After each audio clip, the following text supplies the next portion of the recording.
someone help me." As soon as our eyes met, I could tell the college girl was asking for help. And then, I ended up helping her and being late for an important business meeting. "This means you're off the fast track now, serves you right." My boss had a smile on his face. "I, Lucas, have been better at studying than most since I was a child. I don't remember ever being stuck with my studies, and my grades were always at the top. When I entered middle school, my friends would come up to me every time there was an exam and say, 'Teach me how to study.' Of course, I never turned them down. My mother always told me, 'Cherish your friends.' In fact, that's all she ever said. My father never once told me to study. Perhaps, growing up in such a home environment allowed me to thrive and excel academically. Anyway, I graduated from middle and high school with excellent grades. Afterward, I graduated from a prestigious university and joined a company considered top tier by society. People often told me I was on the fast track, and even as a new employee, I was entrusted with significant responsibilities because I was seen as a rising star. Among my peers, many were envious of me.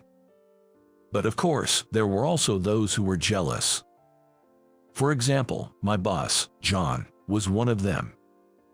Whether or not he's truly jealous of me, there's no doubt that he sees me as an enemy. John would call me out for every little thing, constantly reprimanding me. He criticized things like outdated documents or typos in emails, essentially nitpicking over trivial matters. Honestly, it was troubling and sometimes hindered my work. Still, I couldn't complain directly to John, because he was the right hand of the executive vice president, Mr. Baker. John always followed Mr. Baker around and even accompanied him on his golf outings on weekends. He even went to the extent of driving Mr. Baker to and from lunch in his own car. He was always showing off his connection with Mr. Baker to everyone around. And he would use that connection to act boldly towards his subordinates. Whenever I complained, John would immediately threaten me with, "I'll tell Mr. Baker on you." Needless to say, he never used words like fired or demoted directly. He would just insinuate it, effectively silencing anyone. While silencing his subordinates, John was incredibly weak towards his boss. When the department head, George, said, "Let's go out for drinks today," John would cheerfully reply, "Yes, yes, I'd be delighted to join," and follow along easily. He behaved the same way towards senior managers and division chiefs. In other words, he would flatter those above him in power and dominate those below him to ensure they couldn't oppose him. He was such a troublesome and outdated person. That's why no one in the same department dared to oppose him. In the end, all I could do was use John as a negative example and vow to become a better boss when I climbed the ladder. For now, if I did my job without any mistakes, he wouldn't have any grounds to complain. Thinking this, I was extremely careful with my daily work. "All right, finished with today's work. John, please check this." This was when I submitted documents that I had carefully checked as usual. John frowned. I checked everything thoroughly, so there shouldn't be any mistakes with the characters or numbers. Why the frown, then? As I was thinking this, John let out a sigh and said, "Lucas, you haven't made any mistakes recently. What's up?" "I'm about to be promoted to senior staff, and I've had your guidance, John." "Is that so? Then, I have another good job for you. Be at the front of the company at 7 a.m. tomorrow." 7 a.m. Why is that? "It's for a golf outing."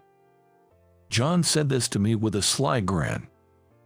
When I heard more about it, it turns out that our client, President Johnson, is a fan of golf. Mr. Baker hit it off talking about golf, and they quickly made plans to go together. However, just Mr. Baker and John alone might not make for the most lively outing. So, it seems they've decided to bring John and one other person along. Anyone is fine to bring along, but according to Mr. Baker, beginners take too much time, so they are out of the question. That's when John thought of me, since I was in the golf club during my school days.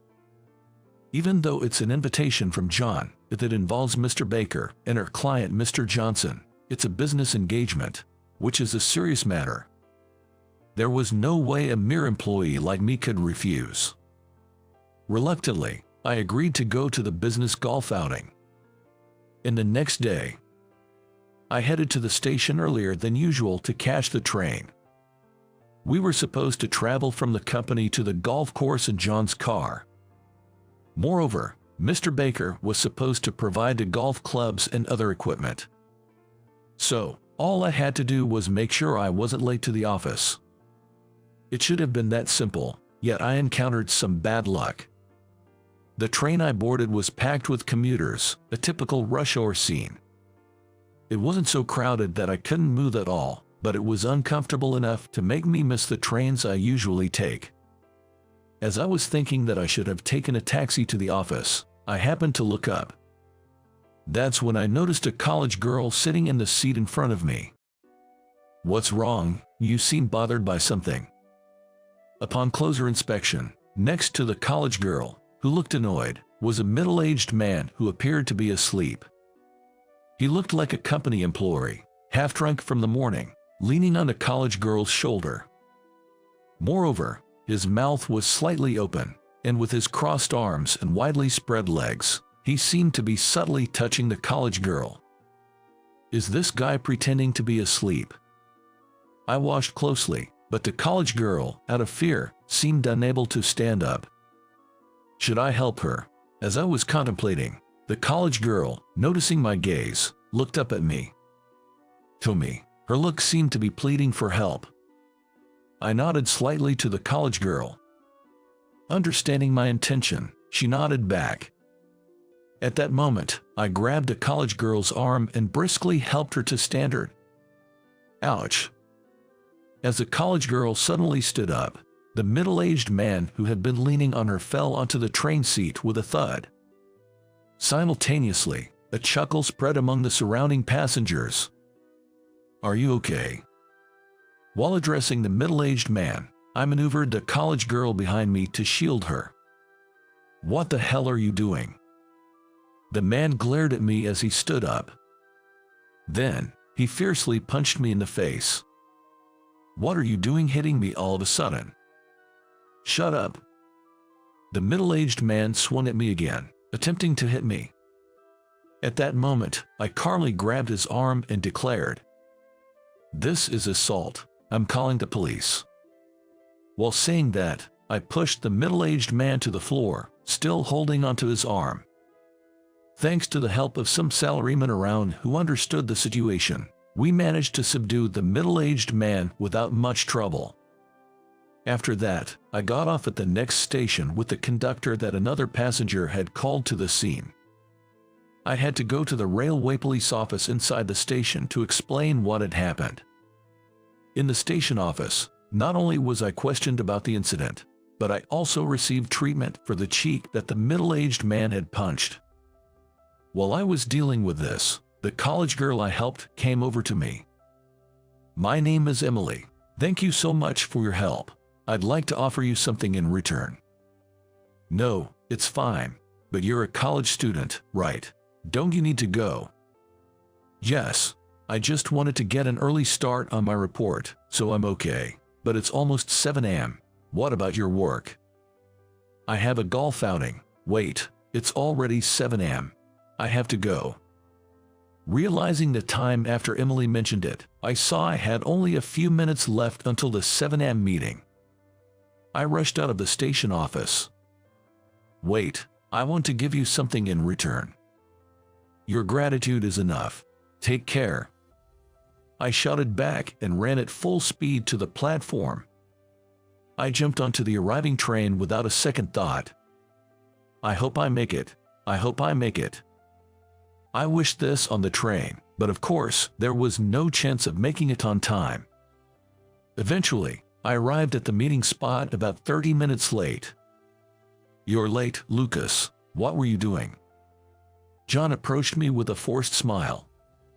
He didn't raise his voice because of Mr. Baker, but it was clear he was angry. Your face is swollen. Did you try to pick up a girl and get punched? I was helping a college girl who was being harassed on the train, and I got punched. What? You helped a college girl? Do you think that excuse will fly? Don't lie so blatantly. John yelled. However, Mr. Baker and the client, Mr. Johnson, had the opposite reaction. Wow, your employee is quite brave and commendable. Helping a harassed college girl isn't something anyone can easily do. Mr. Johnson praised me. He's one of our rising stars, talented, and definitely someone to watch. I'm envious. I'd like to have someone like him in my company. We won't let him go. Lucas, was it? Anyway, you did a good thing. Well done. Mr. Johnson and Mr. Baker laughed. Seeing this, John could only offer a forced smile. However, once Mr. Baker and Mr. Johnson got into the car, John came over and whispered, "It's because a guy like you tried to show off in front of a girl that you got what you deserved. You're lucky that's all that happened," and sneered at me. But John seemed to be in a good mood all day, perhaps pleased by my injury. His cheering was spirited, and I believe he fully demonstrated his skills as a sycophant. Perhaps thanks to that, both Mr. Baker and Mr. Johnson seemed to be enjoying their golf game in high spirits. Meanwhile, after stumbling at the start, I was desperate to make up for it. I got so carried away that I forgot to hold back and played my best. As a result, I ended up scoring better than Mr. Baker and the others. While they praised me, John later said behind my back, "You should at least know to hold back. This is the worst impression, but don't worry. You're off the fast track now. Serves you right." Excessive deference can be disrespectful. But this was definitely a mistake. While I regretted my actions, I headed home for the day. However, that business golf outing had little impact on my life. I wasn't particularly targeted by Mr. Baker, nor did I receive any complaints from Mr. Johnson. In fact, Mr. Johnson remembered me and even requested my involvement a few times. Half a year passed without knowing whether I had been taken off the fast track or not. As the new term arrived, our company was also set to welcome new employees. Suddenly, John instructed me to give a speech as the employee representative. If I had been given prior notice, I would have been confident in handling it. But it seemed John wanted to see me fail, as he informed me on that day. Being told to give a speech so suddenly, I hadn't prepared anything. "What are you talking about? I'm giving you a chance to redeem yourself after messing up the business golf. Don't you get it? If that's the case, at least give me a heads up the day before." "What? Do you have a complaint?" "No." "Well, do your best. The company's image depends on your speech. It's a big responsibility. There will be coverage by the company newsletter, and if you mess up your speech, you might get fired." In the hallway of the entrance ceremony venue, John patted my shoulder, adding pressure. So you're always nitpicking like this. That explains the pressure at the job interviews." Surprised by the voice coming from behind, we turned around. There stood a young woman with her arms crossed and cheeks puffed in annoyance. "Who are you?" John approached the woman. "Just as you see, I'm a new employee." The woman retorted firmly. I recognized the woman and couldn't help but stare intently at her. Noticing my gaze, she turned towards me. At that moment, the woman pointed at me and exclaimed loudly, "Oh, it's you, the guy from that time. Hi. Long time no see. So you work here. By the way, is your face okay? Any scars left?" As she spoke, she reached out to touch my cheek. That's when I finally remembered her. The college girl from the train. "Jess, remember me? I'm the college girl you helped that time." The woman was Emily, the college girl I had helped on the train. Dressed in a suit, she looked completely different. I remembered she seemed scared of the man at that time, but now she seemed unbothered by John and me, which was reassuring. As I thought this, John smirked and said, "Oh, so you were drooling over the new employees." "What, old man, got a problem?" Emily snapped back at John. "It's nothing special. In our world, being quick with your tasks is expected, but being quick to make the moves on girls and not work isn't something to be praised for." "Enough already, old man. Insulting him isn't going to make you look any better." "What did you say?" "Besides, he's my prince, and I won't forgive you if you insult him any further." "Presumptuous little girl. Don't you know how to speak to your boss?" "You're the boss. If you're the boss, then stop putting down your subordinates and strive to be someone your team can trust." Silence. Silence. How did a naive girl like you even get hired? Was it through connections, or did you use your womanly charms? John leered at Emily with a lascivious grin, licking his lips. Feeling a chill, Emily hid behind me. That's when it happened. A low voice echoed from the shadows of the corridor. "I'm sorry, but I believe a company should only have competent individuals, even if it involves someone close. I have no intention of showing leniency." Everyone turned towards the source of the voice. There stood Mr. Baker, with a displeased expression. "Mr. Baker." John straightened up instantly. At the same moment, Emily ran towards Mr. Baker. "Dad." "Emily, here you are." Mr. Baker stroked Emily's head as she ran to him. "Dad, what?" John's eyes darted around in confusion. His face contorted, then quickly turned pale. Overwhelmed with surprise, I could only watch silently as the events unfolded. Then, Mr. Baker approached me and said, "The woman you helped during golf was my daughter Emily, wasn't it?"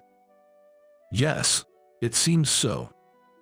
I was told by Emily about it that night, and seeing your swollen cheek, I thought it might be you, but I couldn't bring Emily to the office. And while I was contemplating, much time had passed. I'm truly sorry for the delayed gratitude. Thank you for helping my daughter." Mr. Baker expressed his gratitude towards me. I awkwardly responded to Mr. Baker's thanks. "No, it's okay. I just did what anyone would do." "We are so grateful for your help." Mr. Baker expressed his gratitude to me once again. Right after that, Mr. Baker's expression changed completely as he turned to face John. Glaring sharply at John, he spoke in a low, almost threatening voice. "John, for someone who's always following me around, you seem to be incapable of even the most basic aspects of managing your subordinates, aren't you?" "Mr. Baker, that's, well, it seems you lack the ability to learn, so it can't be helped." "What do you mean?"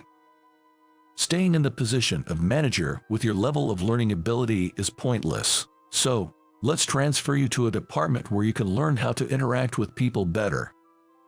"A transfer? It's not a demotion. You're not being removed from the path to promotion, because you'll be transferred to a department where you have a significant responsibility as a manager." Mr. Baker patted Mr. Thompson on the shoulder with a thud. It was clear what he meant. John just collapsed on the spot. "Well, that means there will be an open spot in your department. In other words, it's your turn to be promoted. Just make sure not to mess up your speech, Lucas." "Yes, sir." "I'm counting on you, then." Mr. Baker patted my shoulder and then left. Left behind, Emily gazed at me with sparkling eyes and murmured, "You're really being counted on, aren't you, big brother?" "Well, maybe so." "Amazing. And the induction ceremony speech is like representing all the employees, right? You really are a prince. Amazing. So amazing." Emily was jumping up and down, bubbling with excitement like a child. Just watching her made me feel inexplicably nervous. "Oh, right. I need to find a perfect spot to take pictures with my phone. See you ahead. Don't expect too much from me. It just makes me more nervous. I let out a wry smile as I watched Emily dash off. In the end, the induction ceremony concluded without a hitch. I was curious about Emily, who was at the front row taking photos of the ceremony, but my speech also went smoothly. Right after the ceremony, Mr. Thompson was called to the HR department and was immediately assigned to be in charge of the supply warehouse. Moreover, it seems he was nominated as the manager of the warehouse. Though the department and title sound respectable, in simple terms, it was just a security guard role. It was a quiet position replacing a retired security guard. On the other hand, in my department where the manager was absent, Mike, the section chief, got promoted to manager. I was also promoted from chief to section chief. And my first task in this new role was to train Emily. Apparently, this was a direct order from Mr. Baker, and the new manager, Mike, relayed it to me with a wry smile. This is almost like an abuse of authority. Isn't this nepotism? Because, as a section chief, you'll work with various employees. You'll have more opportunities to interact with female employees. Just the thought of my prince working closely with other women. Ugh. Emily pouted as she spoke. Seeing her sulk like a child, I sighed and responded. It can't be helped. It's work after all. No way, absolutely not, because you're my prince. Hey, about that, calling me prince, are you planning to make that stick? Everyone in our department has started teasing me, calling me prince. I mentioned it in a low voice, but I couldn't deny the feeling that it was too late. Emily looked puzzled, and the people around us were smirking while listening to our conversation. Several weeks later, we were now being treated as a couple in the midst of a workplace romance by everyone around us. Moreover, rumors had spread that our relationship was officially recognized by Mr. Baker. Moreover, my colleagues would even tease me, saying, "You've snagged a catch." When I told this to Emily, she whispered in my ear with a laugh. It's too late to back out now, isn't it? So, I'm ready whenever you are. Emily said it jokingly, but I'm sure she was also expecting something. I wasn't against the idea either and was ready to make up my mind. So, I responded with this. Will you become my princess starting today? It wasn't the best line for proposing a relationship with marriage in mind, but Emily nodded happily, so I think it was fine. I'll make sure to come up with something more clever when I actually propose. I was already thinking about what to say for the proposal, so I wouldn't panic like I did for that speech.